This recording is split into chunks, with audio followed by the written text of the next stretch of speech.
ये पीडीएम तो हाथ ही मलती भी रहेगी, चेहरा देखती भी रहेगी, हुआ क्या है आपके साथ?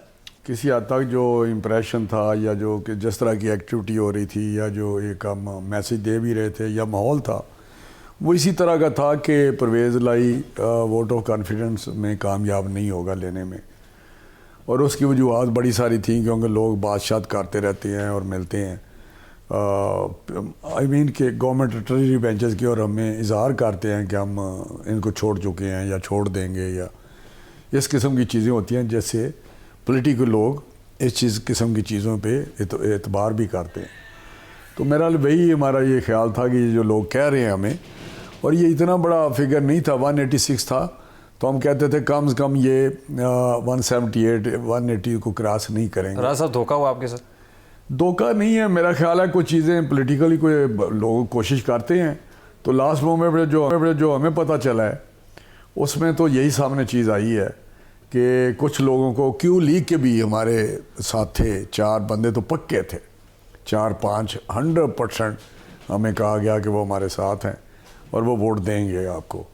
लेकिन वो मेरा लास्ट में उनको ये किसी से मैनेज किया उन्होंने। ये एक तो बात है कि इन्होंने कुरान उठाया था परवेज़ लाई ने कि जी मैं असम्बली नहीं डिसॉल्व करूंगा। राना सनाउल्लाह साहब तो पंजाब असम्बली के हाथे में खड़े होकर अताउल्लाह तारड़ जियो फेंसिंग तक की रिपोर्ट दे रहे थे कि हमने एफआईए से पता करा लिया कौन बाहर बैठा हुआ है, कौन कहाँ पे है, कौन हमारे साथ रहा। जियो फेंसिंग तक की रिपोर्ट राना साहब दे रहे थे। नहीं देखिए, व्हाट मेड इट सो? मैं बताता हूँ। अब 186 का फिगर है, अब भी मैं आई डाउट कि वो 186 थे, 184 हो सकते हैं। तो फिर ये मेरा गवर्नर की वकील नहीं, मैं उसमें भी मैं आपको बताता हूँ। और वो 191 का उनका था नंबर जो उनके पास। 5 लोग तो नहीं आए ना? 5 लोग तो उनका यही मतलब था कि कुछ बाहर हैं, कुछ नहीं आएंगे, कुछ इधर से कर रहे, उनको वोट नहीं कर रहे। लेकिन अब भी मैं समझता हूँ 2 उन्होंने उसमें कोई प्लस किया है। चलें तो फिर कोर्ट में, लेकिन मैं उसके आगे मैं जो आपको बता रहा हूँ बैकग्राउंड क्या है। देखिए, मेरी ज़ाती तौर पे पहले दिन से ये ओपिनियन रही है कि हमें अगर ये डिज़ोल्व करते हैं तो उनको डिज़ोल्व करनी देनी चाहिए। हमें डिफेंसिव नहीं होना पॉलिटिकली, हम उनके सामने खड़े हों, इलेक्शन में जाएं, दूध का दूध पानी का पानी हो जाए। महीने उसको हम समझते हैं एक दिन फ्रंट फुट पे नहीं, आप मैं आपको बताऊं पॉलिटिकली एक दिन पीटीआई की गवर्नमेंट जो पंजाब की है वो पॉलिटिकली हमें डैमेज कर रही थी पंजाब में। ये मैं आपको बता रहा हूँ, हमें जितनी जल्दी हो सकता है, अगर महीना पहले डिसॉल्व कर रहे थे करने देते। असेंबली फाइनली डिसॉल्व हो रही है, उस पर तो मैं समझता हूँ कि हमें बल्कि कल को करना, हमें आज करना चाहिए गवर्नर साहब को। ठीक, तो इलेक्शंस में जा रहे हैं हम, इलेक्शन में जाएंगे और इंशाल्लाह मैं आपको बताऊँ ग्राउंड रियलिटी ये है कि इमरान खान की वो पोजीशन नहीं है जो अभी ज़मीनी इलेक्शन हुए हैं जिनका बड़ा दावा वो करते हैं। अगर आप देखें तो 5-5, 6-6, 7-7 हज़ार से वो सीटें जीते हैं। इमरान खान के आउस्टर के बाद यहाँ पर नेशनल असेंबली के ऊपर जितने बाई इलेक्शंस हुए हैं, प्रोविंशियल में जितने हुए हैं, फिर इवन कंटोनमेंट बोर्ड का इलेक्शन आपने देख लिया है, बड़ी बुरी तरह से डिफीट हुई। इसलिए मैं कहता हूँ कि हमें अब वो गिरफ्त नहीं है आपकी जो पहले थी। मैं अभी भी कहता हूँ आपको रियलाइज करना पड़ेगा। अभी भी कहता हूँ कि हमारी एक तो लीडरशिप बाहर है, दूसरा जो हम लोग इधर भी हैं वो इस गवर्नमेंट में आने के बाद हमारी जो सीनियर लीडरशिप है, क़यादत है, वो सारी के सारे कुछ वज़रा हैं, प्राइम मिनिस्टर साहब हैं, वो इतने बिजी हैं गवर्नमेंट को, क्योंकि हालात भी इस तरह का इकोनॉमिक क्राइसिस है, मेहनत कर रहे हैं, तो हम उस तरह पार्टी को मोबिलाइज नहीं कर सके, उस तरह हम लोगों के पास नहीं जा सके, उस तरह इलेक्शन नहीं हम कर सके। और मियाँ साहब नाराज़ हैं? मियाँ साहब को नाराज़ तो देखे होंगे ना, जब ये रिज़ल्ट आए तो नेचुरली वो तो कहेंगे कि ये क्या है। लेकिन हमने जो हमारे लोग यहाँ थे जो इसको हैंडल कर रहे थे, 2-4-5 लोग हैं जिनकी ड्यूटी थी, दे ट्राइड देयर बेस्ट। मेरा देखे, हमें उस पर कोई, मुझे तो कोई गिला नहीं है। राना साहब जितने भी 4, 5, 6, 7, 8 लोग भी हों, इवन हमजा शहबाज भी हों, इवन शहबाज शरीफ भी हों, तब तक आपकी पार्टी में जान नहीं आएगी जब तक मियाँ नवाज शरीफ खुद नहीं आएंगे, जब तक मरियम बीबी खुद नहीं आएंगी। देखिए, हकीकत है कि मियाँ नवाज शरीफ साहब हमारे कायद हैं, मियाँ नवाज शरीफ का वोट बैंक है, वही हमारे सारा कुछ है।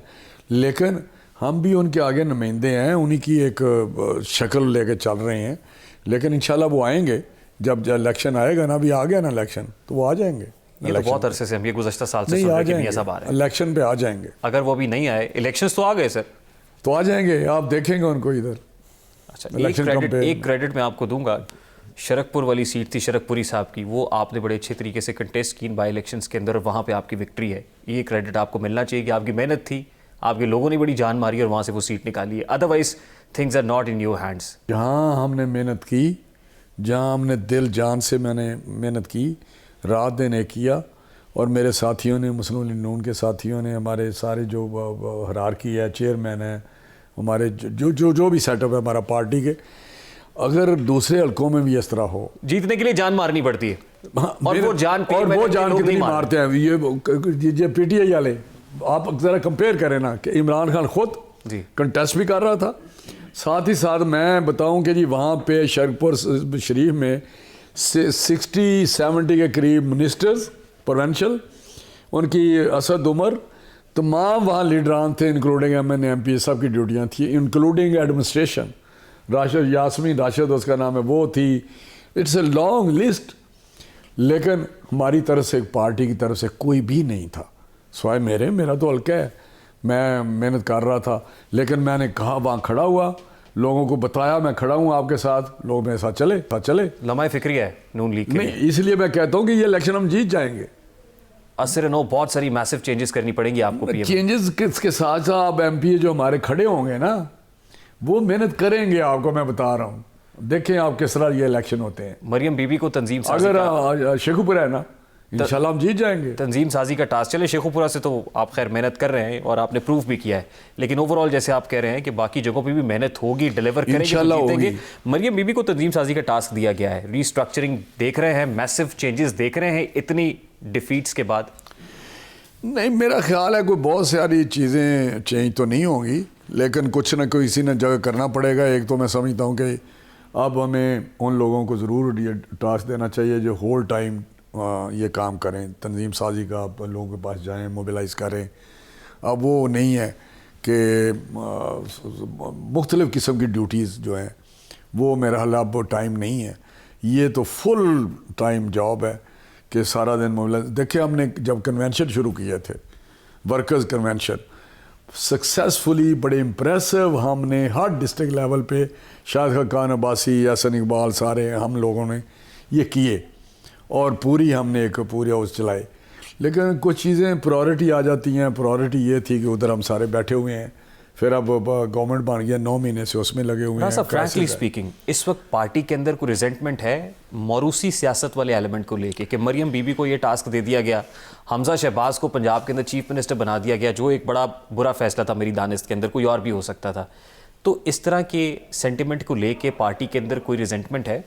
नहीं, मैं समझता हूँ कि चीज़ों को समझने वाली बात होती है। आप हिस्ट्री अगर पढ़ेंगे तो जो पॉलिटिकल फैमिलीज़ होती हैं या जिस प्रोफेशन में भी लोग होते हैं, चाहे वो बिजनेसमैन हो, डायनेस्टी तो है नहीं, चाहे वो बिजनेसमैन हो, चाहे वो डॉक्टर हो, चाहे वो जनरल हो, उनके बच्चे उनमें से निकलते हैं जो वही प्रोफेशन लेते हैं, और वो डॉक्टर का बेटा डॉक्टर बन जाता है, ज़मींदार का बेटा ज़मींदार होता है, बिजनेसमैन का।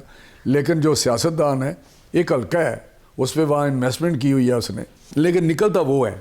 ये चीज़ नोट करने वाली है, जिसमें थोड़ी सी करंट हो, जिसमें थोड़ा सा स्पार्क हो। आपकी पार्टी में बहुत सारे ऐसे लोग हैं जिनमें करंट नहीं, ये फिर आप करेंगे। अगर मरियम बीबी स्पार्क नहीं है, अगर क्राउड उसको एक्सेप्ट नहीं करता, क्राउड पुलर नहीं है, यानी कारकुनान एक्सेप्ट करते हैं इस बात को, आपके अपने जो लीडर्स है, सीनियर लीडरशिप, वो डाइजेस्ट कर रही है इसको? बिल्कुल डाइजेस्ट करेगी, क्योंकि हमारी पार्टी में फैसला होता है, कायद है हमारे सारे लोग, हम सीनियर लोग हैं, हम फैसला मानते हैं। लेकिन ये जो बात है ना कि मरूसी सियासत वो उनके बेटे भी तो है ना मियाँ साहब के, वो क्यों नहीं आ रहे, मुझे बताएं। ये सोचने वाली बात है।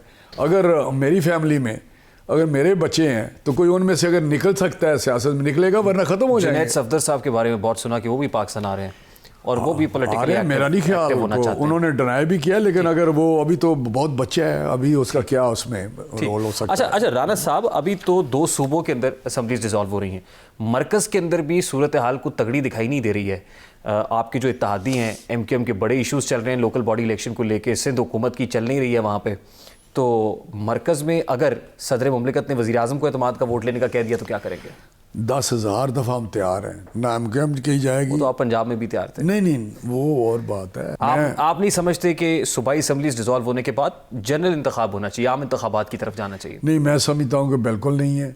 ये भी एक कॉन्स्टिट्यूशनल रिक्वायरमेंट ये नहीं है, ना लीगल कोई ऐसी बात है, लेकिन एक प्रैक्टिस हमारे चली आ रही है कि इकट्ठा इलेक्शन होता है।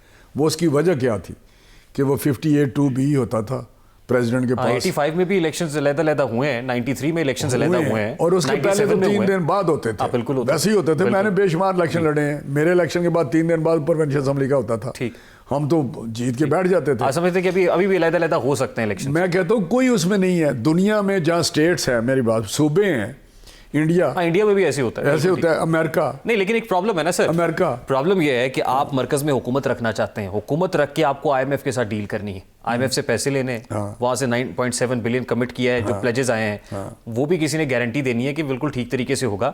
तो आप सख्त फैसले ले रहे होंगे IMF को मनाने के लिए, हुकूमत चला रहे होंगे, क्या कर रहे होंगे सर?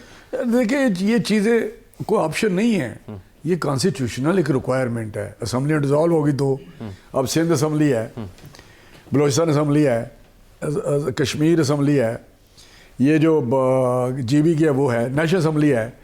अगर दो एक मिसचीफ करता है, अगर शरारत करता है, एक फितना अंगेज़ी करता है, एक कोशिश करता है कि सिस्टम को मैं डिस्टेबलाइज करूं, मुश्किल पे डाल दिया आपको? नहीं, मुश्किल कोई नहीं। मेरा सवाल ये है कि IMF की कड़वी गोली खाएंगे, देखिए, हुकूमत रखने के लिए IMF की कड़वी गोली खानी पड़ेगी, लोगों को नाराज करना पड़ेगा। हम हर वो काम करेंगे जो हमारी स्टेट के लिए, हमारे मुल्क के लिए बेहतर है, चाहे उसके लिए पॉलिटिकल कैपिटल जो है वो जो मर्जी हो। हमारे लिए फर्स्ट पाकिस्तान, उसके बाद हमारी सियासत है।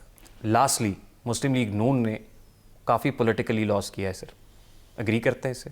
बिल्कुल हुआ है, रियासत को बचाते आपका नैरेटिव था, सियासत नहीं, बिल्कुल हुआ है, खराब कर दिया। लेकिन इंशाल्लाह ताला सियासत तो आती जाती चीज़ें हैं, ठीक हो सकती हैं। अगर पाकिस्तान हम ना बचाते, उसके दस्तरस से ना निकालते, तो आज मेरा हाल बहुत आप देख रहे होते, जिसकी बात होती है डिफ़ॉल्ट हो चुका होता।